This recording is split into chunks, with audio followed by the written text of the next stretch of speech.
Sky is also going to help see the moon and also maybe that meteor shower. Whitney? And unfortunately, because of the supermoon, you may not be able to see the meteor shower. It's kind of like we've got this double threat thing going on. Now, I will always say, if you can go out into the country, and I was Googling this earlier. I was like, okay, let me try to tell them, you know, what time to go out and look at it. You can see when it peaks here, thanks to Matt Farrell. You will see him talking more in depth about this at 6, but he made these cool graphics. So I always like to check these out right when the sun sets. I'm still awake at that time and don't typically stay up late for these. But if you can go out into the country and if you can look away where the super bright moon is, you have a better shot of potentially seeing this really cool meteor shower, which is not just tonight, by the way, active over the next week or so. So that's pretty cool as well. Maybe you have another shot to see it. By the way, I was just trying to figure out how you say this. It's quadrantid, quadrantid meteors. So just something cool and different. And you do have the possibility of seeing it. I was just reading how many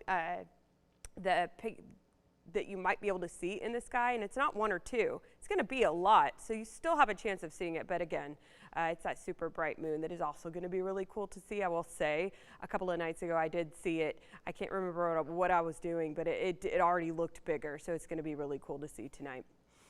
We have dry air in place. It was hot today. We actually hit 87. I was thinking it was between 85 and 87. I believe it. I did have to get gas. I was saying that in first weather. The record was 80, so we went straight through that. It was set in 2009.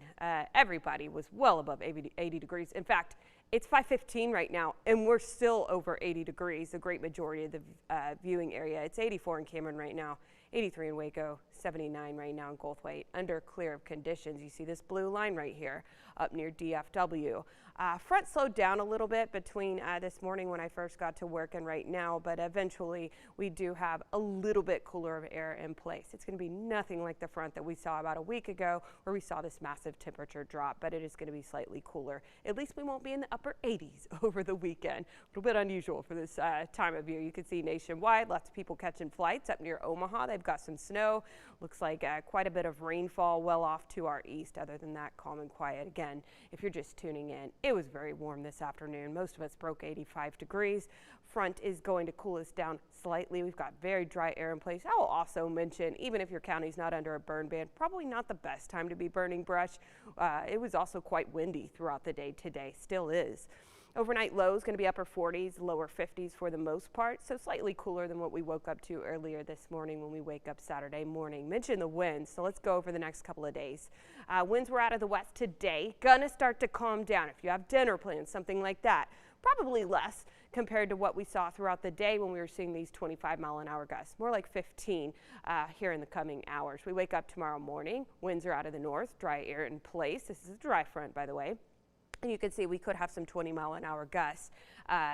Likely the wind is higher in the morning versus tomorrow in the PM hours. Sunday, likely the winds are non-story at about 10 miles an hour sustained. We'll bring back the southerly component. You can see by Monday afternoon, we're likely seeing some stray 25-mile-an-hour gusts. Warm, dry, and breezy is how you could describe, in general, the next few days. So when are we finally going to see rain? That's what everyone keeps asking me. They'll stop me like, it's so ridiculously warm. It's so dry. Are we ever going to get rain? We've got a couple of chances to talk about here. It's not going to be until Wednesday in the PM hours into Thursday, as you can see. This gives me hope because I pulled this model a few hours ago and it has changed and brought in that yellowy color. Can't tell you a lot for the time being, but it looks like potentially we have a couple of chances as we go into the middle of next week. Doesn't look like it's going to be a super soaker type of system, but at least we've got something to chat about in the weather department in terms of moisture here. You can always get this free on 6 Plus. All right, Whitney, thank you.